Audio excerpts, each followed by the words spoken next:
ಲಿಂಗ ಒಂದನ್ನು ಪೂಜೆ ಮಾಡಿದರೆ ನೀವೇನೇನೆಲ್ಲ ದೇವರುಗಳು ಅದಾವೆ ಅಂತ ಅಂದ್ಕೊಳ್ತೀರಿ, ಇಷ್ಟಿಲ್ಲ ಅಷ್ಟೊಂದಿಲ್ಲ, ಆದರೂ ಅಂದ್ಕೊಳ್ತೀರಲ್ಲ ಅಷ್ಟೂ ದೇವರ ಪೂಜೆ ಮಾಡಿದ ಫಲ ನಿಮಗೆ ಇಷ್ಟಲಿಂಗ ಒಂದನ್ನು ಪೂಜೆ ಮಾಡಿದರೆ ಸಾಕು ನಿಮಗೆ ಬಂದು ಬಿಡ್ತದೆ. ಅದು ಸಮುದ್ರ ಇದ್ದಂಗೆ, ಲಿಂಗ ಅಂದರೆ ಸಮುದ್ರ ಇದ್ದಂಗೆ. ಹಂಗಂತೇಳಿ ದುಡಿಮೆ ಮಾಡೋದು ಬಿಟ್ಟು ಲಿಂಗ ಹಿಡ್ಕೊಂಡು ಇಟ್ಕೊಂಡಿರಿ, ಮತ್ತೆ ಓದೋದನ್ನು ಬಿಟ್ಟು ಲಿಂಗ ಹಿಡ್ಕೊಂಡು ಕುತ್ಕೊಂಡಿರಿ. ಮತ್ತೆ ನಮ್ಮ ಹುಡುಗರು ಹೆಂಗೆ ಮಾಡ್ತಾರೆ ಅಂದರೆ ಪರೀಕ್ಷೆ ಸಂದರ್ಭದೊಳಗೆ ಪೆನ್ನು ಹಾಲ್ ಟಿಕೆಟ್ ತೊಗೊಂಡೋಗಿ ಯಾವುದೋ ದೇವಸ್ಥಾನದೊಳಗೆ ಆ ದೇವರ ಪಾದದ ಕೆಳಗಿಟ್ಟು ಅರ್ಚನೆ ಮಾಡಿಸ್ಕೊಂಡು ಅದ್ರ ಮೇಲೆ ಒಂದಿಷ್ಟು ಅರಿಶಿನ ಕುಂಕುಮ ಹಾಕಿಸ್ಕೊಂಡು ಕೊಡಪ್ಪ ಅಂತ ತೊಗೊಂಡು ಬಂದುಬಿಡ್ತಾರೆ. ಹಂಗೆ ಮಾಡಿದ್ರೆ ಆಗಲ್ಲ. ಹಂಗಂತೇಳಿ ಅಲ್ಲಿ ಬೇಡ ಸ್ವಾಮಿಗಳು ಹೇಳಿದ್ರಂತೆ ಲಿಂಗದ ಮುಂದೆ ಇಟ್ಕೊಂಡು ಕುತ್ಕೊಂಡಿರಿ ಅವನ್ನೆಲ್ಲ ನೀವು. ಹಾಲ್ ಟಿಕೆಟು ಪೆನ್ನು ಲಿಂಗದ ಮುಂದೆ ಇಟ್ಕೊಳ್ಳೋದಲ್ಲ. ಅವುಗಳಿಗಿಂತಲೂ ಮುಖ್ಯವಾಗಿ ಲಿಂಗ ಪೂಜೆಯನ್ನು ಮಾಡ್ತಾ ಮಾಡ್ತಾ ಏಕಾಗ್ರತೆಯನ್ನು ಬೆಳೆಸಿಕೊಳ್ಳ್ರಿ. ಏಕಾಗ್ರತೆಯನ್ನು ಬೆಳೆಸಿಕೊಂಡು ಆಸಕ್ತಿಯಿಂದ ಕುತ್ಕೊಂಡು ಓದ್ರಿ. ಈ ಪುಸ್ತಕದಲ್ಲಿರೋದೆಲ್ಲ ನಿನ್ನ ಮಸ್ತಕಕ್ಕೆ ಹೋಗುತ್ತೆ. ನಿನ್ನ ಮಸ್ತಕಕ್ಕೆ ಹೋಯ್ತು ಅಂತ ಅಂದ ಮೇಲೆ ಇನ್ನೇನಪ್ಪ. ಹಾಗೆ ಲಿಂಗ ಪೂಜೆ ಮಾಡೋದ್ರಿಂದ ಆತ್ಮಬಲ ಬೆಳೆಯುತ್ತೆ. ಆತ್ಮಬಲ ಬೆಳೀತು ಅಂತೇಳಿ ನಮಗೆ ಏನು ಬೇಕೋ ಅದನ್ನು ಸಾಧಿಸಿಕೊಳ್ಳುವಂಥ ಶಕ್ತಿ ಸಾಮರ್ಥ್ಯ ನಮ್ದಾಗುತ್ತೆ. ಹಾಗಾಗಿ ಮತ್ತ್ಯಾಕಪ್ಪ ಲೋಕಕ್ಕೋಸ್ಕರ ಲೌಕಿಕದ ಕಾರಣಗಳಿಗೆ ಬೇಡಿಕೆ ಸಲ್ಲಿಸೋದು ನಾವು. ಅದಕ್ಕೆ ಬಸವಣ್ಣ ಹೇಳಿದ್ದು, ಹಿಂಗೆ ಲೌಕಿಕದ ಕಾರಣಗಳಿಗೆ ಬೇಡೋದ್ರಲ್ಲಿ ಅರ್ಥ ಇಲ್ಲ. ನಾವು ಮಾಡಬೇಕಾಗಿರ್ತಕ್ಕಂಥದ್ದು ಏನಪ್ಪ ಅಂತ ಹೇಳಿದ್ರೆ ಅನನ್ಯ ಶ್ರದ್ಧಾ ಭಕ್ತಿಯಿಂದ ನಮ್ಮನ್ನು ಸಮರ್ಪಣೆ ಮಾಡಿಕೊಂಡು ಏನು ಮಾಡಿದ್ರು ಲಿಂಗಯ್ಯನಿಗೆ ಅನ್ನುವಂಥ ಭಾವದೊಳಗೆ ದುಡ್ಕೊಳ್ತಾ ಹೋದರೆ ಸಾಕು, ಎಲ್ಲದೂ ನಮ್ಮದಾಗುತ್ತೆ. ಹಾಗೆ ಲಿಂಗ ಇದು ಸಮುದ್ರ ಇದ್ದಂಗೆ. ಈ ಸಮುದ್ರ ಬಿಟ್ಟು ಎಲ್ಲೆಲ್ಲೋ ಅಡ್ಡಾಡಕ್ಕೆ ಹೋಗ್ಬೇಡ್ರಪ್ಪ. ಸಮುದ್ರದೊಳಗೆ ಮುಳುಗಿದ್ರು ನೋಡ್ರಿ ಏನೇನು ಸಿಗ್ತಾವೆ ನಮಗೆ, ಮುತ್ತು ರತ್ನಗಳೇ ಸಿಗ್ತವೆ. ಹಂಗಾಗಿ ಈ ಲಿಂಗದೊಳಗೆ ಮುಳುಗ್ರಿ. ಜೀವನದೊಳಗೆ ಬೆಲೆ ಕಟ್ಟಲಿಕ್ಕೆ ಸಾಧ್ಯವಾಗಲಾರದಿರುವಂಥ ಸಂಗತಿಗಳೆಲ್ಲವೂ ಕೂಡ ನಮ್ಮದಾಗ್ತವೆ ಈ ಲಿಂಗ ಒಂದನ್ನು ನಂಬಿ ನಡೆದಾಗ. ಪರಮ ಪತಿವ್ರತೆಗೆ ಗಂಡನೊಬ್ಬ, ನಂಬಬಲ್ಲ ಭಕ್ತನಿಗೆ ದೇವನೊಬ್ಬ. ಆ ನಂಬಿಕೆ ಇಲ್ಲ ನಮಗೆ, ಆ ಶ್ರದ್ಧೆ ಇಲ್ಲ ಅಂತಂದ್ರೆ ಗಂಡನ ಮೇಲೆ ಸ್ನೇಹವಿಲ್ಲದ ಹೆಂಡತಿ, ಲಿಂಗದ ಮೇಲೆ ನಿಷ್ಠೆ ಇಲ್ಲದ ಭಕ್ತ ಇದ್ದಡೇನೋ ಶಿವಶಿವ ಹೋದಡೇನೋ. ಅದು ಕೂಡದ ಆವಿಂಗೆ ಉಣ್ಣದ ಕರುವ ಬಿಟ್ಟಂತೆ. ಅದು ಹಾಲು ಇಳಿಸಿ ಹಾಲು ಕುಡಿಸೋ ಯೋಗ್ಯತೆ ಆ ಹಸುವಿಗಿಲ್ಲ, ಕುಡಿಯೋಕೆ ಈ ಕರಗ ಬರಲ್ಲ. ಕುಡಿ ಅಂತ ಬಿಟ್ರೆ ಏನಾದೀತು. ಹಾಗೆ ನಾವು ಈ ಲಿಂಗದ ಮೇಲೆ ನಿಷ್ಠೆ ಇಲ್ದೇನೆ ಎಲ್ಲ ಕಡೆ ಅಡ್ಡಾಡ್ಕೊಂಡು ಹೊಂಟಿವಿ ಅಂದ್ರೆ ಉಪಯೋಗ ಆಗಲ್ಲ. ಆದ್ದರಿಂದ ಈ ಲಿಂಗದ ಮೇಲಿಂದ ನಿಷ್ಠೆ ಇಟ್ಕೊಳ್ಬೇಕು.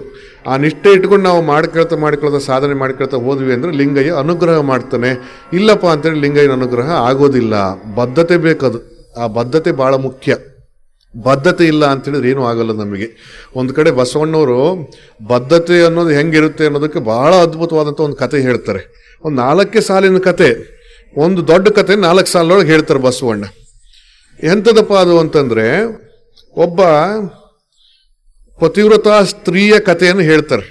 ಆ ಸ್ತ್ರೀ ಒಬ್ಬ ಜಾರಿಣಿಯಾಗಿ ಪರಿವರ್ತನೆ ಆದರೆ ಏನೆಲ್ಲ ದುಷ್ಪರಿಣಾಮಗಳು ಆಕೆ ಬದುಕಿನೊಳಗೆ ಆಗ್ತವೆ ಅನ್ನುವಂಥದ್ದನ್ನು ಈ ಕಥೆಯ ಮೂಲಕವಾಗಿ ಹೇಳ್ತಾರೆ. ಆ ಕಥೆ ಟೈಟಲ್ ಏನಪ್ಪ, ಆ ಕಥೆಯ ಶೀರ್ಷಿಕೆ ಏನಪ್ಪ ಅಂತ ಹೇಳಿದ್ರೆ, ಹಾದರಕ್ಕೆ ಹೋದರೆ ಕಳ್ಳದಮ್ಮವಾಯಿತು. ಆ ಕಥೆಯ ಶೀರ್ಷಿಕೆ ಅದು. ಆ ಕಥೆಯ ಶೀರ್ಷಿಕೆ ಹಾದರಕ್ಕೆ ವ್ಯಭಿಚಾರ ಮಾಡೋದಕ್ಕೆ ಹೋದರೆ ಆ ವ್ಯಭಿಚಾರ ನಡೀತತೇನು? ಸಮಾಜ ಗೌರವಿಸುವಂಥ ಸಂಗತಿಯನ್ನು ವ್ಯಭಿಚಾರ ಅನ್ನೋದು. ಅದಕ್ಕೆ ಬಸವಣ್ಣ ವ್ಯಭಿಚಾರ ಅಂದ್ರೆ ಹೆಂಗಪ್ಪ ಅಂತ ಹೇಳಿ ಕೋಟ ನಾಣ್ಯ ಇದ್ದಂಗೆ, ಕಳ್ಳದಮ್ಮ ಕೋಟ ನೋಟ್ ಇದ್ದಂಗೆ. ಕೋಟ ನೋಟ್ ಚಲಾವಣೆಗೆ ಬರ್ತತೇನು? ಬರಲ್ಲ. ಅದೇನಾದ್ರು ಕೋಟ ಅಂತ ಗೊತ್ತಾದ್ರೆ ಅರೆಸ್ಟ್ ಮಾಡಿ ಜೈಲಿಗೆ ಹಾಕ್ತಾರೆ. ಹಾಗೆ ವ್ಯಭಿಚಾರವು ಕೂಡ ಕೋಟ ನೋಟ್ ಇದ್ದಂಗೆ ಅಂತ ಹೇಳಿ ಆ ಕಥೆಯ ಒಂದು ಶೀರ್ಷಿಕೆಯನ್ನು ಕೊಟ್ಟು ಕತೆ ಹೇಳ್ತಾ ಹೋಗ್ತಾರೆ. ಹಾದರಕ್ಕೆ ಹೋದರೆ ಕಳ್ಳದಮ್ಮವಾಯಿತು, ಹಾಳು ಗೋಡೆಗೆ ಹೋದರೆ ಚೇಳೂರಿತ್ತು.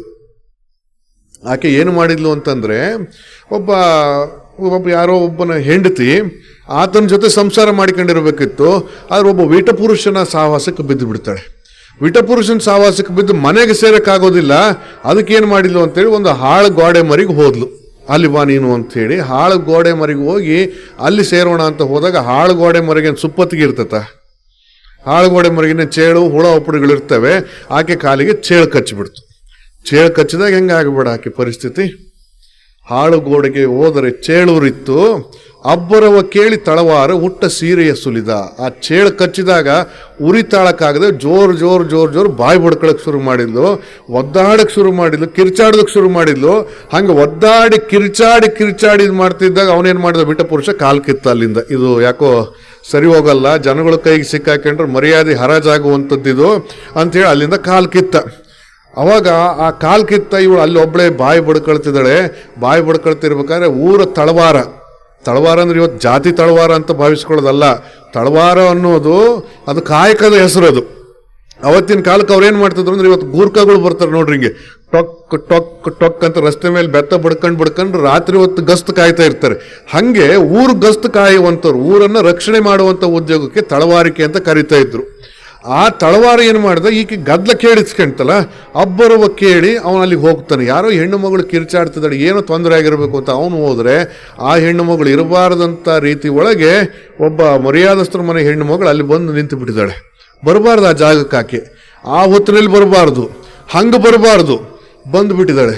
ಇವನು ಹೋಗಿ ಏನು ಮಾಡಿದ ಅಂತ ಹೇಳಿದ್ರೆ, ಏನವ್ವ ಕತೆ ನಿಂದು, ಹೇಳ್ಬೇಕೋ ಬೇಡ, ಆಕೆ ಹೇಳ್ಬೇಕೋ ಬೇಡ.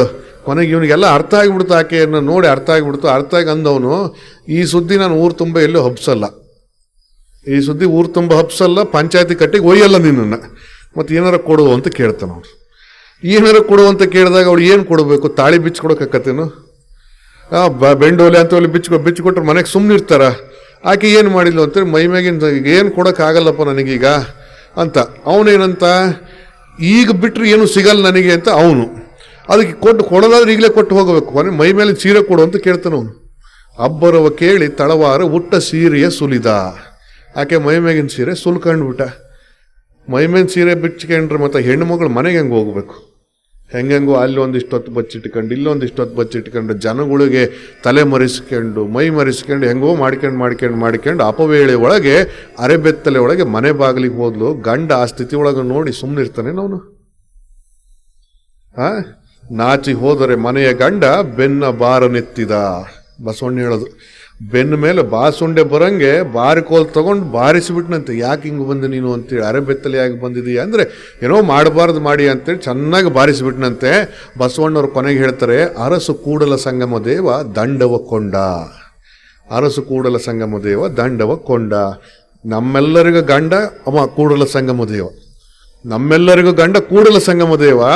ಅವನನ್ನು ಕಟ್ಟಿಕೊಂಡು ಆದಮೇಲೆ ನಾವು ಮತ್ತೆ ಇನ್ನೊಬ್ಬರು ಅದರೇ ಅಂತ ಹೋದ್ವಿ ಅಂದ್ರೆ ಆ ಹೆಣ್ಣಿನ ಪರಿಸ್ಥಿತಿ ನಮಗೆ ಆಕತಿ, ದಂಡ ಕೊಡ್ಬೇಕಾಕತಿ ಅಂತ ಹೇಳಿ ಬಸವಣ್ಣ ಈ ವಚನವನ್ನು ಹೇಳ್ತಾ ಇರೋದು. ಬರೀ ಲಿಂಗಕ್ಕೆ ಸಂಬಂಧಪಟ್ಟಂತ ಬದ್ಧತೆ ಅಷ್ಟೇ ಅಲ್ಲ, ಬದುಕಿನೊಳಗೆ ಯಾವ ಕಮಿಟ್ಮೆಂಟ್ನಿಂದಲೂ ಕೂಡ ನಾವು ಹಿಂಗೆ ವಿಮುಖರಾಗಿ ಕೇಳ್ತಾ ಹೋಗ್ತೀವಿ.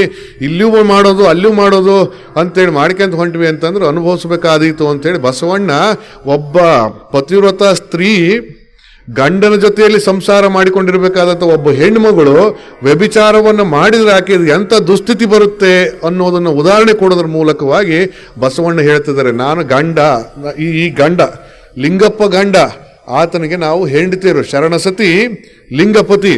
ಆ ಗಂಡನ ಜೊತೆಯಲ್ಲಿ ಅಚ್ಚುಕಟ್ಟಾಗಿ ಸಂಸಾರ ಮಾಡಿಕೊಂಡು ಹೋಗೋದು ಬಿಟ್ಟು ಆ ಗಂಡನ ಕೆಳಗೆ ಮಾಡಿ ಇನ್ನೊಬ್ಬನಿಗೆ ನಾವು ಹೋಗ್ತೀವಿ ಅಂತಂದ್ರೆ ಏನರ್ಥ ಇದೆ, ಏನರ್ಥ ಇದೆ ಅದಕ್ಕೆ ಬಸವಣ್ಣ ಹೇಳಿದ್ದು, ಈ ಗಂಡನ ಬಿಟ್ಟು ಬೇರೆ ಕಡೆ ನೋಡಿದ್ರೆ ನೀವು ಅಂತಂದ್ರೆ ವ್ಯಭಿಚಾರ ಆದಂಗಕ್ಕತ್ರಪ್ಪ. ಆಧ್ಯಾತ್ಮಿಕ ವ್ಯಭಿಚಾರ, ಆಧ್ಯಾತ್ಮಿಕವಾದಂಥ ವ್ಯಭಿಚಾರ ಅದು.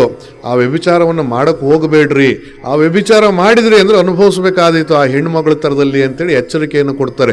ಆ ಕಾರಣಕ್ಕೋಸ್ಕರವಾಗಿ ಆ ಥರದ ಮನಸ್ಸು ವಿಚಲಿತವಾಗದೇ ಇರುವ ಹಾಗೆ ಭಕ್ತಿಯನ್ನ, ಏಕತ್ವವನ್ನ, ಏಕದೇವ ನಿಷ್ಠೆಯನ್ನ, ಕಾಯಕ ದಾಸೋಹ ನಿಷ್ಠೆಯನ್ನ ನಾವು ಅವಧರಿಸಿಕೊಳ್ಬೇಕಾಗ್ತದೆ. ಹಾಗೆ ಅವಧರಿಸಿಕೊಂಡ್ವಿ ಅಂತಂದ್ರೆ ಅದನ್ನ ಅವಧಾನ ಭಕ್ತಿ ಪ್ರಸಾದಿಸ್ತಲ ಅಂತ ಕರೀತಾರೆ. ಅವಧಾನ ಭಕ್ತಿ ಪ್ರಸಾದಿಸ್ತಲ ಅಂತ ಕರೀತಾರೆ. ಅಂತ ಅವಧಾನ ಭಕ್ತಿಯನ್ನು ಅನುಸರಿಸ್ಕೊಳ್ತಾ ಹೋಗ್ತಾ ಇರಬೇಕಾದ್ರೆ ನಮಗೆ ಗೊತ್ತಾಗ್ತದೆ, ನನ್ನೊಳಗೆ ಲಿಂಗ ಐತಪ್ಪ, ನಾನು ಲಿಂಗ ಬಿಟ್ಟರೆ ಬೇರೆ ಏನೂ ಅಲ್ಲ ಅನ್ನುವಂಥ ತಿಳುವಳಿಕೆ ನಮಗೆ ಮೂಡುತ್ತೆ. ಆ ತಿಳುವಳಿಕೆ ಮೂಡಿದಾಗ ಅನುಭವ ಆದಾಗ ನಮಗೆ ಆನಂದ ಆಕತಿ.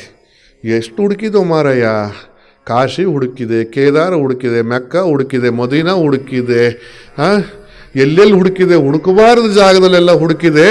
ಎಲ್ಲಿ ಹುಡುಕಿದ್ರು ಸಿಗಲಾರ್ದವ ನನ್ನೊಳಗೆ ಸಿಕ್ಕ, ಎಲ್ಲಿ ಹುಡುಕಿದ್ರು ಸಿಗಲಾರ್ದಿರೋಂಥವನು ನನ್ನೊಳಗೆ ಸಿಕ್ಕ ಅಂತ ಹೇಳಿ ಆನಂದ ಆಗೋಕ್ಕೆ ಶುರುವಾಕತಿ. ನಾನೇ ಅದಿನಲ್ಲಪ್ಪ ಅನ್ನುವಂಥ ಆನಂದ ಆಗೋದಕ್ಕೆ ಶುರುವಾಗ್ತದೆ. ಅಂತ ಆನಂದ ನಮ್ಮದಾಯಿತು ಅಂತ ಹೇಳಿದ್ರೆ ಸಮರಸವಲ್ಲದೆ ಬೇರೇನೂ ಅಲ್ಲ ಅಂತ ಹೇಳ್ತಾರೆ. ಅದನ್ನೇ ಭಕ್ತ ಆನಂದಾತು ಅಂತ ಹೇಳಿದ್ರೆ ಶರಣಸ್ಥಳ. ಅದು ಆನಂದ ಆತು ಅಂದ್ರೆ ಶರಣಸ್ಥಳ.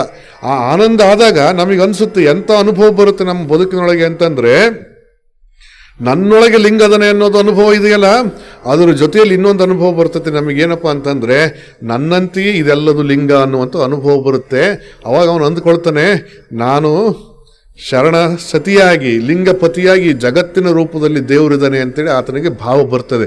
ಹಾಗಾಗಿ ಶರಣ ಸತಿ ಲಿಂಗಪತಿ ಅನ್ನುವಂಥ ಭಾವದೊಳಗೆ ಎರಡಿಲ್ಲದಂತೆ ಸಮಾಜದ ರೂಪದಲ್ಲಿರ್ತಕ್ಕಂಥ ಜಂಗಮವನ್ನ ಆಧರಿಸಿಕೊಳ್ಳುತ್ತಾ ಸತ್ಕರಿಸಿಕೊಳ್ಳುತ್ತಾ ಸೇವೆ ಮಾಡಿಕೊಳ್ಳುತ್ತಾ ತನ್ನ ಬದುಕನ್ನು ಸಾರ್ಥಕ ಮಾಡಿಕೊಳ್ತಾ ಹೋಗ್ತಾನೆ ಶರಣಸ್ಥಳದಲ್ಲಿರ್ತಕ್ಕಂಥ ಭಕ್ತನು. ಶರಣಸ್ಥಳದಲ್ಲಿರ್ತಕ್ಕಂಥ ಭಕ್ತನು ಅವನಿಗೆ ಆನಂದ ಎಷ್ಟು ಆನಂದಪ್ಪ ಅಂತಂದ್ರೆ, ಯಾರೇ ಬಂದು ನನಗೆ ಒಂದಿಷ್ಟು ಹಸಿವಾಗಿದೆ ಉಣ್ಣಕ್ಕೆ ಕೊಡು ಅಂದರೆ ಲಿಂಗಯ್ಯನೇ ಕೇಳ್ತದನ್ ಬಾರು ಉಣ್ಣು ಬಾ ಅಂತೇಳಿ ಹೊಟ್ಟೆ ತುಂಬ ಉಣ್ಣಕ್ಕೆ ನೀಡಿ ಕಳಿಸ್ತಾನೆ ಅವನು. ಮತ್ತು ಯಾರೇ ಬಂದು ಒಂದು ಮಾತು ಬೈದರು ಅಂತ ಹೇಳಿದ್ರೆ ಬೈಯೋ ಅಧಿಕಾರ ಐತಿ ಬಿಡಪ್ಪ ಅವರಿಗೆ, ನನ್ನ ಒಡೆಯರದರವರು ಅಂತೇಳಿ ಅದನ್ನು ಭಾಳ ಮನಸ್ಸಿಗೆ ಕೇಳೋದಿಲ್ಲ. ಒಡೆಯರು ಬೈತಾರೆ, ನಾನು ಅವ್ರ ಕೈಯೊಳಗಿರ್ತಕ್ಕಂಥ ಕಂದ, ಅವ್ರ ಕೈಯೊಳಗಿರ್ತಕ್ಕಂಥ ಆಳು ಅಂತೇಳಿ ಭಾವಿಸಿಕೊಂಡು ಅದನ್ನು ತೃಪ್ತಿಯಿಂದ ಸ್ವೀಕಾರ ಮಾಡಿಕೊಂಡು ಸುಮ್ಮನೆ ಇರ್ತಾನೆ, ಸಮಾಧಾನದೊಳಗಿರ್ತಾನೆ. ಹಂಗೆ ಇರ್ತಕ್ಕಂಥ ದೌರ್ಬಲ್ಯದ ಸಂಕೇತ ಅಲ್ಲದು, ದೌರ್ಬಲ್ಯದ ಸಂಕೇತ ಅಲ್ಲ. ಎಡದ ಕೆನ್ನೆಗೆ ಹೊಡೆದ್ರೆ ಬಲದ ಕೆನ್ನೆ ಕೊಡು ಅಂತ ಹೇಳಿ, ಎಡದ ಕಾಲಲ್ಲಿ ಹೋದ್ರೆ ಬಲದ ಕಾಲಲ್ಲಿ ಒದಿ ಅಂತ ಹೇಳಿ ಅನ್ನೋದು ಇಂಥವೆಲ್ಲ ದೌರ್ಬಲ್ಯದ ಸಂಕೇತವಲ್ಲ, ಆತ್ಮಬಲದ ಸಂಕೇತ. ಬಸವಣ್ಣನ ಹಾಗೆ ನಿಂತುಕೊಂಡು ಆ ವ್ಯಕ್ತಿತ್ವವನ್ನು ಬೆಳೆಸಿಕೊಂಡು ಯಾರಾದರೂ ನಮ್ಮ ಕೆನ್ನೆಗೆ ಹೊಡೆದಾಗ ಈ ಕೆನ್ನೆಗೆ ಒಂದ್ಸರಿ ಹೊಡೆಯಪ್ಪ ಅಂತಂದ್ರೆ ಆ ಕ್ಷಣದಲ್ಲಿ ಆ ಎದುರಿಗಿರ್ತಕ್ಕಂಥವನ ಆತ್ಮವಿಶ್ವಾಸ ಸಂಪೂರ್ಣವಾಗಿ ಕಳೆದು ಹೋಗಿ ನಮ್ಮ ಮೇಲೆ ಕೈ ಮಾಡೋದಕ್ಕೆ ಮನಸ್ಸೇ ಬರೋದಿಲ್ಲ. ಎಷ್ಟು ದೂರ ಕೊಡ್ತಿದ್ರು ಬಿಜ್ಜಳನಿಗೆ ಬಸವಣ್ಣನ ಮೇಲೆ. ಬಿಜ್ಜಳ ತಕ್ಷಣ ವಿಚಾರಣೆ ಮಾಡಕ್ಕೆ ಹೋಗ್ತಿದ್ದಿಲ್ಲ, ಯಾಕೆ ಅಂದರೆ ಬಸವಣ್ಣನ ಆತ್ಮವಿಶ್ವಾಸ ಹಂಗಿತ್ತು. ಆಯ್ತಪ್ಪ ನೋಡ್ಕೊ ಬಿಜ್ಜಳ, ಅದರಲ್ಲಿ ಏನೈತಿ ಅನ್ನೋರು ಬಸವಣ್ಣವ್ರು, ನೋಡ್ಕೊ ಅದರಲ್ಲಿ ಏನೈತಿ ಅಂಥೇಳಿ. ಒಂದ್ಸರಿ ಬಸವಣ್ಣ ಕಲ್ಯಾಣದೊಳಗಿರಬೇಕಾದ್ರೆ ಎಂಥ ಘಟನೆ ನಡೆಯುತ್ತೆ ಅಂತ ಹೇಳಿದ್ರೆ, ಸಾವಿರಾರು ಜನ ಹರಿಹರ ಬರೀತಾರೆ, 12,000 ಜನ ಶರಣರು ಬಂದ್ಬಿಟ್ರಂತೆ ಕಲ್ಯಾಣಕ್ಕೆ ಒಮ್ಮೆಲೆ. 12,000 ಜನ ಶರಣರು ಕಲ್ಯಾಣಕ್ಕೆ ಬಂದಾಗ ಬಸವಣ್ಣವ್ರು ಏನು ಮಾಡಿದ್ರು ಅಂತೇಳಿ ಹಗಲು ರಾತ್ರಿ ಅವ್ರಿಗೆ ಸತ್ಕಾರ ಮಾಡಿದ್ರಂತೆ. ಒಂದು ಹಗಲು ಒಂದು ರಾತ್ರಿ ಬೇಕಾಯ್ತಂತೆ ಅವ್ರಿಗೆಲ್ಲರಿಗೂ ಸತ್ಕಾರ ಮಾಡೋದಕ್ಕೆ. ಶಿವರಾತ್ರಿ ಆಗೋಗ್ಬಿಡ್ತು ಬಸವಣ್ಣವ್ರಿಗೆ. ಬಸವಣ್ಣ ಅವಾಗ ಸಂಕಲ್ಪ ಮಾಡಿಕೊಂಡ್ರಂತೆ, ಇನ್ಮೇಲಿಂದ ನಿತ್ಯ ಶಿವರಾತ್ರಿ ಮಾಡಬೇಕು, ಹಂಗೆ ಶರಣರು ಬರಲಿ ನಮ್ಮ ಮನೆಗೆ ಅಂತ ಸಂಕಲ್ಪ ಮಾಡಿಕೊಂಡು ಬೇಡ್ಕೊಂಡ್ರಂತೆ. ಹೀಗೆ ನಿತ್ಯ ಶರಣರು ಬರೋದು ಹೋಗೋದು ಅವರಿಗೆ ಮಾಡೋದು ನೀಡೋದು ಇದೆಲ್ಲ ಮಾಡ್ಕೊಳ್ತಾ ಬಸವಣ್ಣ ಹೋಗ್ತಾ ಇದ್ರು. ಅವಾಗ ಬಿಜ್ಜಳನ ಬಳಿಗೆ ಹೋಗಿ ದೂರು ಕೊಡ್ತಾರೆ. ಏನು ಬಿಜ್ಜಳ, ಹಗಲೆಲ್ಲ ಬಸವಣ್ಣ ಅಂತೀಯ ನೀನು, ಹಗಲೆಲ್ಲ ಬಸವಣ್ಣ ಅಂತೀಯ, ಏನು ಬಸವಣ್ಣ ಮಾಡ್ತಿರೋದು? ನಿನ್ನ ಭಂಡಾರದೊಳಗಿರುವಂಥ ದುಡ್ಡು ಕಾಸು ಎಲ್ಲ ತಗೊಂಡು ಹೋಗಿ ಅವ್ರು ಯಾರೋ ಜಂಗಮರಂತೆ, ಅವ್ರು ಯಾರೋ ಶರಣರಂತೆ, ಅವ್ರಿಗೆ ಉಣಿಸಿ ತಿನ್ನಿಸಿ ಹಾಳು ಮಾಡ್ತಿದ್ದೋ ನಾವು, ಒಂದು ಸ್ವಲ್ಪ ವಿಚಾರಣೆ ಮಾಡಿ ನೀನು ಅಂತ ಕೇಳ್ತಾರೆ. ಸ್ವಲ್ಪ ವಿಚಾರಣೆ ಮಾಡಿ, ಯಾಕಿಷ್ಟು ಮಾಡ್ತೀನಿ, ಯಾಕಿಷ್ಟು ಅವ್ರಿಗೆ ಅಷ್ಟು ಸದರ ಕೊಟ್ಟು ನೀನು? ಒಂದ್ಸರಿ ನೋಡು, ಈ ಮೊನ್ನೆ 12,000 ಜನ ಬಂದ್ರಂತೆ, ಎಲ್ಲಿಂದ ತಂದು ಹಾಕಬೇಕು ಒಂದೇ ಸರಿಗೆ? ಅವ್ರು ಬೇಡಿದ್ದನ್ನೆಲ್ಲ ಕೊಟ್ಟರಂತೆ ಬಸವಣ್ಣವರಿಗೆ. ಹೀಗೆ ಬಸವಣ್ಣನವ್ರ ಬಗ್ಗೆ ಇಲ್ಲ ಸಲ್ಲದ ದೂರುಗಳನ್ನು ಬಿಜ್ಜಳನ ಹತ್ರ ಪದೇ ಹೇಳಿದಾಗ ಬಿಜ್ಜಳ ಅನಿವಾರ್ಯವಾಗಿ ಬಸವಣ್ಣವರಿಗೆ ಒಂದಿನ ಬಂದು ಪ್ರಶ್ನೆ ಮಾಡಲೇಬೇಕಾಯ್ತು. ಬಸವಣ್ಣ, ಮತ್ತು ಏನಪ್ಪ ನಿನ್ನ ಕತೆ, ಹಿಂಗೆ ದೂರುಗಳು ಬಂದಿದ್ದಾವಲ್ಲ ಅಂದಾಗ ಬಸವಣ್ಣವ್ರು ಹೇಳ್ತಾರೆ, ಊರ ಮುಂದೆ ಹಳ್ಳ ಹರಿಯುತ್ತಿರಲು ಓರೆಯಾವಿನ ಬೆನ್ನಲ್ಲಿ ಹೋಗಲದೆ ಕಯ್ಯ, ಲಜ್ಜೆಗೆಡಲೇಕೆ ನಾಣುಗೆಡಲೇಕೆ ಕೂಡಲ ಸಂಗನ ಶರಣರ ಉಳ್ಳನ್ನಕ್ಕರ ಬಿಜ್ಜಳದ ಭಂಡಾರವೆನಗೇಕೆ ಅವ್ರು ಹೇಳಿದ್ದು. ನೋಡಿ ಎಷ್ಟು ಅದ್ಭುತ ಮಾಡ್ತಿದ್ರು ಅಲ್ಲಿ ಕಲ್ಯಾಣದೊಳಗೆ ಅಂತಂದರೆ. ಈಗ ನೀವು ಈ ಪ್ರವಚನ ಸಮಾರಂಭ ಮಾಡ್ತಿದ್ದೀರಲ್ಲ, ಸರ್ಕಾರದ ಏನಾರು ಅನುದಾನ ತೊಗೊಂಡಿರೇನು? ಯಾರು ತೊಗೊಂಡಿರೇನು? ಇಲ್ಲಪ್ಪ, ಪ್ರವಚನಕಾರರು ಬರ್ತಾರೆ, ಅವ್ರಿಗೆ ದಕ್ಷಿಣೆ ಕೊಡಬೇಕು, ಈ ಶಾಮಿಯಾನದವ್ರಿಗೆ ಬಾಡಿಗೆ ಕೊಡಬೇಕು, ಕಲಾವಿದರಿಗೆ ಸಂಭಾವನೆ ಕೊಡಬೇಕು, ಮೈಕಿಗೆ ಬಾಡಿಗೆ ದುಡ್ಡು ಕೊಡಬೇಕು, ಮತ್ತು ಏನಾರು ಕೊಡ್ರಿ ಅಂತ ಸರ್ಕಾರದ ಕೇಳಿರೇನು? ಯಾರ್ದು? ನೀವೇ ನನ್ನ ಕೈಲಿ 100 ರೂಪಾಯಿ ಆಗುತ್ತೆ, ನನ್ನ ಕೈಲಿ 200 ರೂಪಾಯಿ ಆಗುತ್ತೆ, ನನ್ನ ಕೈಲಿ 1 ರೂಪಾಯಿ ಆಗುತ್ತೆ, ನನ್ನ ಕೈಲಿ 10 ರೂಪಾಯಿ ಆಗುತ್ತೆ, ನನ್ನ ಕೈಲಿ 1 ಲಕ್ಷ ರೂಪಾಯಿ ಆಗುತ್ತೆ ಅಂತೇಳಿ ಅವರವರ ಸಾಮರ್ಥ್ಯಕ್ಕೆ ಅನುಗುಣವಾಗಿ ಯಾರ್ಯಾರು ಕೊಡ್ತಾರೋ ಅವರೆಲ್ಲರದನ್ನು ಸಮಭಾವದೊಳಗೆ ಸ್ವೀಕಾರ ಮಾಡಿಕೊಂಡು ಅದನ್ನು ಒಂದು ಕಡೆ ಸೇರಿಸಿ ನಡೆಸ್ತಾ ಇರುವಂಥದ್ದು ಇದು. ಹಾಗೆ ಬಸವಣ್ಣ ಏನು ಮಾಡ್ತಿದ್ರು ಅಂತಂದರೆ, ಕಲ್ಯಾಣದಲ್ಲಿರುವಂಥ ಶರಣರೆಲ್ಲರೂ ಕೂಡ ದುಡಿಮೆ ಮಾಡೋರಲ್ಲ, ಕಾಯಕ ಮಾಡಿ ಹೆಚ್ಚುವರಿಯಾಗಿ ಉಳಿದಿರ್ತಕ್ಕಂಥದ್ದನ್ನು ನಾಡಿನ ತೆರಿಗೆ ರೂಪದಲ್ಲಿ ಕಟ್ಟಬೇಕಾಗದನ್ನು ತೆರಿಗೆ ರೂಪದಲ್ಲಿ ಕಟ್ಟೋರು, ಹೆಚ್ಚುವರಿಯಾಗಿ ಉಳಿದಿರ್ತಕ್ಕಂಥದ್ದನ್ನು ನನ್ನ ಮನೆಗೆ ಇಟ್ಟುಕೊಳ್ಳೋದಲ್ಲ, ಅನುಭವ ಮಂಟಪದ ಮೂಲಕವಾಗಿ ಸಮಾಜ ಅನ್ನುವಂಥ ಜಂಗಮಕ್ಕೆ ದಾಸೋಹದಂತೆ ಸಲ್ಲಿಸಬೇಕು ಅಂತೇಳಿ ಕೊಟ್ಟು ಬಿಡ್ತಾ ಇದ್ರು. ಹಾಗೆ ಸಲ್ಲಿಸಿರ್ತಕ್ಕಂಥದ್ದೇ ಬೇಕಾದಷ್ಟಿತ್ತು ಬಿದ್ದಿತ್ತಲ್ಲಿ. ಬಸವಣ್ಣ ಅದನ್ನು ಹಂಚಿದ್ರು, ಬಸವಣ್ಣ ಅದನ್ನು ಉಣಿಸಿದ್ರು, ಬಸವಣ್ಣ ಅದರೊಳಗಿಂದ ತೆಗೆದುಕೊಟ್ಟು ನೀಡಿದ್ರು, ಮಾಡಿದ್ರು. ಹಂಗಾಗಿ ಬಸವಣ್ಣ ಹೇಳಿದ್ದು, ಬಿಜ್ಜಳ ನಿನ್ನ ಭಂಡಾರ ತಗೊಂಡು ಏನು ಮಾಡೋಣ, ಊರ್ ಮುಂದೆ ಹಾಲಳ್ಳ ಹರ್ಕೊಂಡು ಹೋಗ್ತೈತಿ, ಅದ್ರಾಗ ಹೋಗಿ ಒಂದು ಲೋಟ ತುಂಬಿಕೊಂಡು ಬರ್ತೀನಪ್ಪ. ಹಾಲು ಹಳ್ಳದ ರೀತಿ ಒಳಗೆ ನಮ್ಮ ಶರಣರು ತಂದು ತಂದು ತಂದು ಕೊಡ್ತಾ ಇದ್ದಾರೆ, ಅದನ್ನು ಮಾಡಿ ಹಾಕ್ತಿದೀವಿ ನಾವು. ಅದಿನ್ನು ಭಂಡಾರ ನನಗೆ ತಗೊಂಡು ಏನು ಮಾಡಲಿ? ಊರಿನ ಮುಂದೆ ಪುಕ್ಷಟ್ಟೆ ತುಂಬಿಕೊಂಡು ಹೋಗೋದಕ್ಕೆ ಹಾಲಿನ ಹಳ್ಳವೇ ಹರಿತಿರಬೇಕಾದ್ರೆ ಪಕ್ಕದ ಮನೆ ಹಸುವಿನ ಕೈಗೆ ಕೆಚ್ಚಲಕ್ಕೆ ಕೈ ಹಾಕಿ ಅದ್ರ ಹತ್ರನೂ ಒದಿಸ್ಕೊಂಡು 4 ಜನದಿದ್ರಿಗೆ ಬಯಸ್ಕೊಂಡು ಮರ್ಯಾದೆ ಯಾಕೆ ಕಳ್ಕೋಬೇಕು? ಲಜ್ಜೆಗೆಡಲೇಕೆ, ನಾಣುಗೆಡಲೇಕೆ, ಕೂಡಲ ಸಂಗನ ಶರಣರು ಉಳ್ಳನ್ನಕ್ಕರ ಬಿಜ್ಜಳನ ಭಂಡಾರವೆನಗೇಕೆ, ಬಿಜ್ಜಳನ ಭಂಡಾರವೆನಗೇಕೆ ಅಂತ ಹೇಳಿ ಬಸವಣ್ಣ ಹೇಳಿದ್ರು. ನಿನ್ನ ಭಂಡಾರದ 1 ಪೈಸೆ ತಗೊಂಡಿಲ್ಲ ನಾವು. ಲೆಕ್ಕ ಮಾಡಿಸ್ಲೇನು? ಮಾಡಿಸು, ಲೆಕ್ಕ ಮಾಡಿಸು. ಅದರಲ್ಲೇನು ತಂದಿಟ್ಟು ಎಣಿಸಿದ್ರು. ಲೆಕ್ಕದಲ್ಲಿ ಇರಬೇಕಾಗದ್ದಕ್ಕಿಂತಲೂ 50 ಲಕ್ಷ ಹೊನ್ನು ಹೆಚ್ಚು ಬಂದಿತ್ತಂತೆ ಬಿಜ್ಜಳನ ಭಂಡಾರದೊಳಗೆ. ಬಿಜ್ಜಳ ಅಂದ್ಕಂಡ, ಎಂಥ ತಪ್ಪು ಮಾಡಿದಲ್ಲ ನಾನು ಅಂಥೇಳಿ. ಆತ್ಮವಿಶ್ವಾಸ, ಪ್ರಾಮಾಣಿಕತೆ, ಸತ್ಯಸಂಧತೆ, ಈ 3ಗಳು ಬಸವಣ್ಣನೊಳಗೆ ಇದ್ದಿದ್ರಿಂದಾಗಿ ಇವುಗಳಿಗೆ ಮುಪ್ಪುರಿಯಾಗಿ ಬಸವಣ್ಣನೊಳಗಿದ್ದಂಥ ಒಂದು ಗುಣ ಏನಪ್ಪ ಅಂದ್ರೆ ವಿನಯವಂತಿಕೆ. ಯಾರ ಮೇಲೂ ಕೂಡ ಅಹಂಕಾರದಿಂದ ಹೋಗ್ತಿರಲಿಲ್ಲ. ಎಲ್ಲರನ್ನೂ ಕೂಡ ವಿನಯದಿಂದ ಕಂಡು ವಿನಯದಿಂದ ಆಧರಿಸುವಂಥ ಗುಣಸ್ವಭಾವಗಳು ಬಸವಣ್ಣವರಿಗಿದ್ವಲ್ಲ, ಆ ಗುಣಸ್ವಭಾವಗಳು ಚುಂಬಕ ಶಕ್ತಿಯಂತೆ ಬಸವಣ್ಣನವರ ಬಳಿಗೆ ಎಲ್ಲರನ್ನೂ ಕೂಡ ಸೆಳೀತಾ ಇತ್ತು. ಹಾಗಾಗಿ ಎಲ್ಲೆಲ್ಲಿಂದನೋ ಶರಣರು ಬರ್ತಾ ಇದ್ರು. ಬಸವಣ್ಣ ಅಂತಿದ್ರು, ಬರಲಿ ಶರಣರು ಬರಲಿ, ನಿತ್ಯ ನಿತ್ಯ ಶಿವರಾತ್ರಿಯನ್ನು ಮಾಡ್ತೀನಿ ಅಂತೇಳಿ ಹಿಂಗೆ ನೇಮ ಮಾಡಿಕೊಂಡಿದ್ರು. ಎಂಥ ಕಠಿಣ ಸಂದರ್ಭ ಬಂದರೂ ಕೂಡ ಬಸವಣ್ಣ ಹೆದರಲಿಲ್ಲ. ಬಸವಣ್ಣವ್ರ ಕಣ್ಣಿಗೆ ಎಲ್ಲರೂ ಕಾಣ್ತಿದ್ದ ಹೆಂಗೆ ಲಿಂಗ ಜಂಗಮವಾಗಿ ಕಾಣ್ತಾ ಇದ್ರು. ಎಲ್ಲರೂ ಶರಣರ ರೂಪದೊಳಗೆ ಕಾಣ್ತಾ ಇದ್ರು, ಸಂಗನ ರೂಪದಲ್ಲಿ ಕಾಣ್ತಾ ಇದ್ರು. ಶರಣ ಸತಿಯಾಗಿ, ಲಿಂಗಪತಿಯಾಗಿ ಎಲ್ಲರಿಗೂ ಸೇವೆಯನ್ನು ಮಾಡಿಕೊಳ್ತಾ ಬಸವಣ್ಣವರು ಹೋಗ್ತಾ ಇದ್ರು. ಹಾಗಿರಬೇಕಾದ್ರೆ ಒಂದಿನ ಬಿಜ್ಜಳನ ಆಸ್ಥಾನದೊಳಗೆ ಕೂತ್ಕೊಂಡು ಬಸವಣ್ಣ, ಅದು ಒಡ್ಡೊಳಗೆ ನಡೀತಾ ಇರುತ್ತೆ, ಒಬ್ಬ ಕಾಡಿನೊಳಗೆ ಅಡ್ಡಾಡಿಕೊಂಡು ಬಹಳ ಅಪರೂಪದ ಒಂದು ಕೇದಿಗೆ ಪುಷ್ಪವನ್ನು ತೊಗೊಂಡು ಬರ್ತಾನೆ. ಕೇದಿಗೆ ತೆನೆ ಇರ್ತದೆ ನೋಡಿ, ಮುಚ್ಚಿರುತ್ತದು. ಕೇದಿಗೆ ತೆನೆಯನ್ನು ತೊಗೊಂಡು ಬಂದು ಬಿಜ್ಜಳನಿಗೆ ಅರ್ಪಣೆ ಮಾಡ್ತಾನೆ. ಬಿಜ್ಜಳನಿಗೆ ಅರ್ಪಣೆ ಮಾಡಿದಾಗ ಆ ಬಿಜ್ಜಳ ಏನು ಮಾಡ್ತಾರೆ, ಆ ಕೇದಿಗೆ ತೆನೆಯನ್ನು ಹೊಡೆದಾಗ ಎಷ್ಟು ಘಮ ಘಮ ಘಮ ಅಂತೇಳಿ ಆ ಒಂದು ಒಡ್ಡೋಲಗವನ್ನೇ ಅದರ ಸುವಾಸನೆ ವ್ಯಾಪಿಸಿ ಬಿಡುತ್ತೆ. ಬಿಜ್ಜಳನಿಗೆ ಬಹಳ ಸಂತೋಷ ಆಗಿ, ಬಸವಣ್ಣ ನೀನೊಂದು ಹೆಸರು ತಗೊಳಪ್ಪ ಅಂತ ಒಂದು ಹೆಸರನ್ನು ಕಿತ್ತು ಬಸವಣ್ಣವರಿಗೆ ಅದನ್ನು ಕೊಡ್ತಾರೆ. ಬಸವಣ್ಣ ಅದನ್ನು ತಗೊಂಡು ಮೂಗಿಗಿಡ್ಕೊಳ್ಳಿಲ್ಲ. ಬಸವಣ್ಣ ಅದನ್ನು ತಗೊಂಡು ಹಿಂಗೆ ಸಜ್ಜೆ ಒಳಗೆ ಲಿಂಗ ಇತ್ತಲ್ಲ, ತೆಗೆದು ಆ ಲಿಂಗಕ್ಕೇರಿಸಿ ನಮಸ್ಕಾರ ಮಾಡ್ಕೊಂಡ್ಬಿಟ್ರಂತೆ. ಲಿಂಗಕ್ಕೇರಿಸಿ ನಮಸ್ಕಾರ ಮಾಡಿದ್ರಂತೆ. ಅವಾಗ ಅಲ್ಲೊಬ್ಬ ಆಗಮ ಪಂಡಿತ ಏನು ಮಾಡ್ತಾನೆ, ಅದನ್ನು ಇವನು ಬರೀತಾನೆ, ವೇದ ಜಡರು ಅಂತ ಬರೀತಾನೆ. ಹರಿಯರ ವೇದ ಜಡರು, ವೇದಗಳಲ್ಲಿರೋದು ಮಾತ್ರ ಸರಿ ಅಂತೇಳಿ ಅಂದ್ಕೊಂಡಂತ ಜಡರು ಅಂತ ಹೇಳ್ತಾರೆ. ಹಂಗೆ ಯಾಕೆ ಹೇಳ್ತಾನೆ ಹರಿಯರ ಅಂತಂದರೆ, ವೇದಗಳು ಯಾವುದೋ ಒಂದು ಕಾಲಕ್ಕೆ ರಚನೆ ಆಗಿದ್ದವು. ಅವತ್ತಿನ ಸಾಮಾಜಿಕ ಧಾರ್ಮಿಕ ಅನಿವಾರ್ಯತೆಗಳಿಗೆ ಒಂದಿಷ್ಟು ನಿಯಮಗಳನ್ನು ಹಾಕಿಕೊಂಡಿದ್ರು. ಅವೇ ನಿಯಮಗಳು ಇವತ್ತಿಗೂ ಇರಬೇಕು ಅಂತಂದ್ರೆ ಹೆಂಗೆ ಸಾಧ್ಯವಾದೀತು? ಅದಕ್ಕೆ ಆ ವೇದ ಅನ್ನೋದು ಜಡತ್ವಕ್ಕೆ ಕಾರಣ ಆಗಿದ್ದರಿಂದ ವೇದ ಜಡರು ಅಂತ ಕರೆದದ್ದು. ಆ ವೇದಗಳು ಜಡತ್ವಕ್ಕೆ ಕಾರಣ ಆಗಿದ್ದರಿಂದ ಬಸವಣ್ಣ ಏನು ಮಾಡಿದ್ರು, ವೇದಕ್ಕೆ ಹೊರೆಯ ಕಟ್ಟುವೆ, ಅವನ್ನ ಪ್ಯಾಕ್ ಮಾಡಿ ಇಟ್ಬಿಡ್ತೀನಿ ಆ ಕಡೆಗೆ ಅಂತ ಹೇಳಿದ್ದು. ಈ ಕ್ಷಣದ ಬದುಕು ಬಹಳ ಮುಖ್ಯ.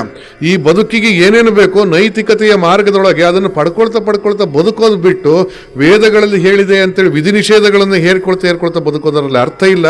ಅದರಲ್ಲಿ ಒಳ್ಳೇದಿದ್ರೆ ತಗೊಳ್ಳೋಣ, ಆದರೆ ವೇದ ಹೇಳಿದೆ ಅಂದ ಮಾತ್ರಕ್ಕೆ ಇವತ್ತು ಅನುಷ್ಠಾನ ಮಾಡೋಕ್ಕೆ ಸಾಧ್ಯವಾಗದೇ ಇರುವಂಥ ಮತ್ತು ಅನೈತಿಕವಾಗುವಂಥ ಹಿಂಸೆಗೆ ಕಾರಣವಾಗುವಂಥ ಸಂಗತಿಗಳನ್ನು ಅನುಸರಿಸೋದು ಅಂದರೆ ಸುತಾರಾಮ್ ಸರಿಯಾದ ಕ್ರಮ ಅಲ್ಲ. ಅದು ಕಟ್ಟಿಟ್ಬಿಡ್ರಪ್ಪ ವೇದಗಳನ್ನು ಅಂತೇಳಿ ಬಸವಣ್ಣನು ಕೂಡ ವೇದಗಳನ್ನು ಪಕ್ಕಕ್ಕೆ ಎತ್ತಿಡೋದು. ಅಂಥ ವೇದ ಜಡರು, ಅವ್ರಿಗೆ ವೇದ ಜಡರು ಅಂತ ಕರೀತಾರೆ. ಈಗ ನಿಮಗೊಂದು ಮಾತು ಹೇಳ್ತೀನಿ, ಯಾಕೆ ಬಸವಾದಿ ಪ್ರಮುಖರು ವೇದಗಳನ್ನೆಲ್ಲ ಹಿಂಗೆ ಪಕ್ಕಕ್ಕೆ ಸರಿಸಿದ್ರು ಅನ್ನೋದಕ್ಕೆ ಒಂದು ಮಾತು ನಿಮಗೆ ಒಂದು ಉದಾಹರಣೆ ಕೊಡೋದಕ್ಕೆ ಇಷ್ಟಪಡ್ತೇನೆ. ನಮ್ಮಲ್ಲೆಲ್ಲ ಹಿಂದೆ ಒಂದು ಗಾದೆ ಮಾತಿತ್ತು, ಹರಿಯ ನೀರಿಗೆ ದೊಣ್ಣೆ ನಾಯಕನ ಅಪ್ಪಣೆನಾ ಅಂಥೇಳಿ. ಹೌದಿಲ್ಲ?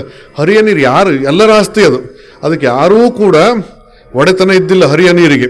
ಯಾರಿಗೆ ಸಾಮರ್ಥ್ಯ ಇದೆ ಅವ್ನು ತುಂಬಿಕೊಂಡು ಹೊಲ ಕರೆಸ್ಕೊಳ್ತಿದ್ದ, ಏನೋ ಮಾಡಿಕೊಂಡು ಹೋಗ್ತಾ ಇದ್ದ. ಆದರೆ ಹರಿಯ ನೀರಿಗೆ ದೊಣ್ಣೆ ನಾಯಕನ ಅಪ್ಪಣೆನಾ ಅಂತೇಳಿ ಇವತ್ತು ನಾವೇನಾರ ಹೋಗಿ ನದಿಗೆ ಡ್ಯಾಮ್ ಕಟ್ಕೊಳ್ತೀವಿ ಅಂದ್ರೆ ಸುಮ್ಮನೆ ಬಿಡ್ತಾರೆ ನಮ್ಮನ್ನ? ಏನು ಮಾಡ್ತಾರೆ? ಸುಪ್ರೀಂ ಕೋರ್ಟ್ಗೆ ಹೋಗಿಬಿಡ್ತಾರೆ ಒಂದೇ ಸರಿ. ನ್ಯಾಯಾಂಗ ಮಧ್ಯಪ್ರವೇಶ ಮಾಡಬೇಕಾಗುತ್ತೆ, ಹೋರಾಟ ಮಾಡಬೇಕಾಗುತ್ತೆ. ನೋಡಿದಿರಲ್ಲ, ಹರಿಯ ನೀರಪ್ಪ ಕಾವೇರಿ, ಹರಿಯ ನೀರಪ್ಪ ಮಹಾದಾಯಿ. ಆ ಹರಿಯ ನೀರು ನಮಗೆ ಬೇಕು ಅಂತ ನಾವು ಕಿತ್ತಾಡ್ತಿದೀವಿ ಅಂತಂದ್ರೆ ದೊಣ್ಣೆ ನಾಯಕನ ಅಪ್ಪಣೆ ಅನ್ನೋ ಗಾದೆ ಇವತ್ತಿಗೂ ಅನ್ವಯ ಆಗತ್ತೇನೆ? ಮತ್ತೆ ಇವತ್ತಿಗೆ ಅನ್ವಯ ಆಗುತ್ತಾ? ಅವತ್ತಿನ ಕಾಲದ ವಾತಾವರಣ ಹಂಗಿತ್ತು, ಆ ಗಾದೆ ಮಾತು ಸರಿಯಾಗಿತ್ತು. ಆದ್ರೆ ಇವತ್ತಿನ ವಾತಾವರಣ ಹಂಗಿಲ್ಲ. ಆಗ ಅದೇ ಮಾತನ್ನೇ ನಂಬಿಕೊಂಡು ನಾವು ಹೊಂಟ್ರಿ ಅಂದರೆ ಆಗೋದಿಲ್ಲ. ಹಂಚಿಕೊಂಡು ಉಣ್ಣೋದನ್ನು ಕಲಿಬೇಕು ಅನ್ನೋದನ್ನು ಇವತ್ತು ನಮಗೆ ಕೋರ್ಟು ಕಚೇರಿಗಳು ಕಲಿಸ್ಕೊಡ್ತಾ ಇದ್ದಾವೆ. ಹಾಗೇನೆ ವೇದಗಳಲ್ಲಿ ಹೇಳಿದ್ದು ಯಜ್ಞ ಮಾಡ್ಬೇಕಾದ್ರೆ ಒಂದು ಪ್ರಾಣಿ ಬಲಿ ಮಾಡಬೇಕು ಅಂತ ವೇದ ಹೇಳಿತ್ತು ಅಂದರೆ ಅದನ್ನು ಪಾಲನೆ ಮಾಡೋದ್ರಾಗ ಅರ್ಥ ಏನಿದೆ? ಪಾಲನೆ ಮಾಡೋದ್ರ ಅರ್ಥ ಏನಿದೆ? ಇಲ್ಲ ಪ್ರಾಣಿ ಬಲಿ ಮಾಡ್ತಕ್ಕಂಥ ಸುತಾರಾಮ್ ಸರಿಯಲ್ಲ ಅಂತ ಬಸವಣ್ಣ ಹೇಳಿದ್ದ. ಅದಕ್ಕೆ ಆಮೇಲೆ ಅತಿಯಾಗಿ ವೇದಗಳನ್ನೇ ಅವಲಂಬಿಸ್ತೀನಿ ಅನ್ನೋದ್ರೆ ಕಟ್ಟಿಟ್ಬಿಡವನ್ನ ಅಂತ ಹೇಳಿದ್ರು ಬಸವಣ್ಣ. ವೇದಕ್ಕೆ ವರೆಯ ಕಟ್ಟುವೆ ಅಂತೇಳಿ ಕಟ್ಟಿಟ್ಬಿಡಪ್ಪ ಅಂತ ಹೇಳಿದ್ದು.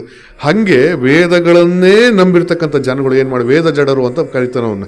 ಆ ಜನಗಳು ಏನು ಮಾಡಿದ್ರು ಅಂತ ಹೇಳಿದ್ರೆ ಬಿಜ್ಜಳನಿಗಂತಾರೆ. ಬಿಜ್ಜಳ ಇಲ್ಲಿ ಆಗಮಶಾಸ್ತ್ರದ ಪ್ರಕಾರ ಬಿಜ್ಜಳನಿಗೆ ಹೇಳೋ ಮಾತು, ಆಗಮ ಹೇಳೋದ್ರ ಪ್ರಕಾರವಾಗಿ ಕೇದಗೆ ಪುಷ್ಪವನ್ನು ಲಿಂಗಕ್ಕೆ ಏರಿಸಂಗಿಲ್ಲ, ನಿಷಿದ್ಧ ಐತಿ.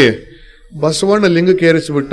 ಆಗಮಕ್ಕೆ ವಿರೋಧವಾದ ನಡೆಯನ್ನು ಬಸವಣ್ಣ ನಡ್ಕೊಂಡ ಅಂದಾಗ ಅವ್ರು ಹೇಳ್ತಾರೆ, ಬಸವಣ್ಣ ಅಂತಾರೆ, ಅದು ಕೇಳಿಸುತ್ತೆ ಬಸವಣ್ಣವ್ರು, ಅವ್ರು ಕಿವಿಯಾಗ ಹೋಗಿ ಹೇಳ್ತಿರ್ತಾರೆ ಬಿಜ್ಜಳನಿಗೆ, ಬಸವಣ್ಣವ್ರಿಗೆ ಕೇಳಿಸುತ್ತೆ. ಅವಾಗ ಅಂತಾರೆ, ಎಲ್ಲೈತೋ ಮಾರಯ್ಯ, ಆಗಮದಲ್ಲಿ ಹೇಳಿದ ಮಾತ್ರಕ್ಕೆ ಶಿವ ಒಪ್ಪಿಸ್ಕೊಳ್ಳಲ್ಲ ಅಂತ ಹೆಂಗಂತೀ ನೀನು?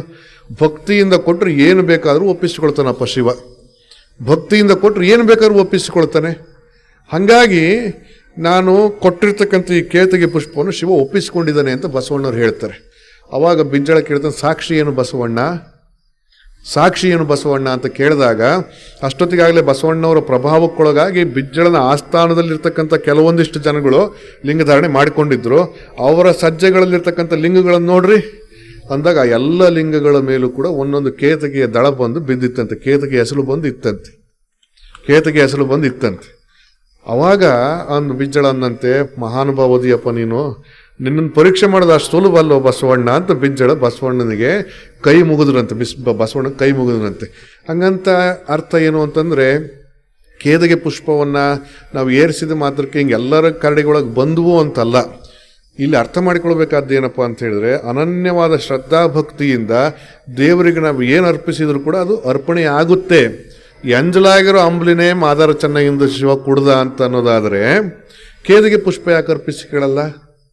ಕೇದಿಗೆ ಪುಷ್ಪ ಯಾಕೆ ಅರ್ಪಿಸಿಕೊಳ್ಳೋದಿಲ್ಲ? ಅದಕ್ಕೆ ನಾವು ಅರ್ಥ ಮಾಡಿಕೊಳ್ಬೇಕು. ನಮ್ಮ ಹತ್ರ ಏನಿದೆ ಏನಿಲ್ಲ ಅನ್ನೋದು ಮುಖ್ಯ ಅಲ್ಲ. ಇರೋದನ್ನೆಲ್ಲ ನಿಂದಪ್ಪ ಅಂತ ಅರ್ಪಣೆ ಮಾಡಿದ್ವಿ ಅಂತಂದರೆ ಮುಗೀತು.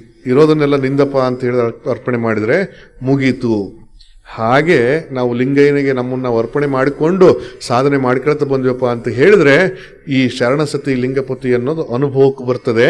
ಆ ಶರಣಸತಿ ಲಿಂಗಪತಿ ಅನ್ನೋದು ನಮ್ಮ ಅನುಭವಕ್ಕೆ ಬಂದಾಗ ಜಗತ್ತೂ ಲಿಂಗವೇ, ನಾನೂ ಲಿಂಗವೇ, ಜಗತ್ತು ಬೇರೆಯಲ್ಲ, ನಾನು ಬೇರೆಯಲ್ಲ, ಎನ್ನೊಳಗೆ ನೀನು ಪ್ರವೇಶ, ನಿನ್ನೊಳಗೆ ನಾನು ಪ್ರವೇಶ, ನಾನು ಬೇರೆಯಲ್ಲ, ನೀನು ಬೇರೆಯಲ್ಲ ಅನ್ನುವಂಥ ಭಾವ ಗಟ್ಟಿಯಾಗಿ ಗಟ್ಟಿಯಾಗಿ ಗಟ್ಟಿಯಾಗಿ ಭಾವ ಬಯಲಾಗುತ್ತದೆ. ನಮ್ಮ ಒಳಗೆ ಬಯಲು ಬಂದು ನೆಲೆ ನಿಲ್ತದೆ. ಬಯಲು ಬಂದು ನೆಲೆ ನಿಲ್ತು ಅಂತ ಹೇಳಿದ್ರೆ ಆ ಕ್ಷಣ ಇದೆಯಲ್ಲ, ಲಿಂಗಾಂಗ ಸಾಮರಸ್ಯದ ಉತ್ತುಂಗ ಕ್ಷಣ. ಅದು ಲಿಂಗಾಂಗ ಸಾಮರಸ್ಯದ ಉತ್ತುಂಗ ಕ್ಷಣ. ನಾನು ಬೇರೆಯಲ್ಲ, ಯಾವುದು ಬೇರೆಯಲ್ಲ, ಆ ಭಿನ್ನತೆ ಅನ್ನೋದು ಇಲ್ಲ ಅನ್ನುವಂಥ ಒಂದು ವಾತಾವರಣ ನಿರ್ಮಾಣ ಆಗ್ತದೆ. ಅದು ಷಟ್ಸ್ಥಲ ಸಿದ್ಧಾಂತ. ಈ ಷಟ್ಸ್ಥಲ ಸಿದ್ಧಾಂತವನ್ನು ಬಸವಣ್ಣನವರು ಹೇಳ್ತಾ ಹೋದರೆ ಚನ್ನಬಸವಣ್ಣವ್ರು ಅದನ್ನು ವ್ಯವಸ್ಥಿತವಾದ ರೀತಿ ಒಳಗೆ ಹಂತಗಳನ್ನು ಮಾಡಿ, ಆ ಒಂದೊಂದು ಹಂತಗಳು ಯಾಕೆ ಅಂತ ಹೇಳಿದ್ರೆ ಸುಲಭವಾಗಬೇಕು. ಮುಂದೆ ಬರುವಂಥ ಸಾಧಕರಿಗೆ ಅದು ಅನುಸರಣೆ ಮಾಡೋದಕ್ಕೆ ಸುಲಭವಾಗಬೇಕು ಅಂಥೇಳಿ ಚನ್ನಬಸವಣ್ಣ ಭಕ್ತಸ್ಥಲ, ಮಹೇಶ ಸ್ಥಳ, ಪ್ರಸಾದಿ ಸ್ಥಳ, ಪ್ರಾಣಲಿಂಗಿ ಸ್ಥಳ, ಶರಣಸ್ಥಳ, ಐಕ್ಯಸ್ಥಳ ಅಂಥೇಳಿ ಒಂದೊಂದು ಸ್ಥಳಗಳ ವಿಭಾಗ ಕ್ರಮವನ್ನು ಮಾಡಿ ಸಾಧನೆಯ ಮೆಟ್ಟಿಲುಗಳನ್ನು ಹೇಳಿಕೊಡ್ತಾರೆ.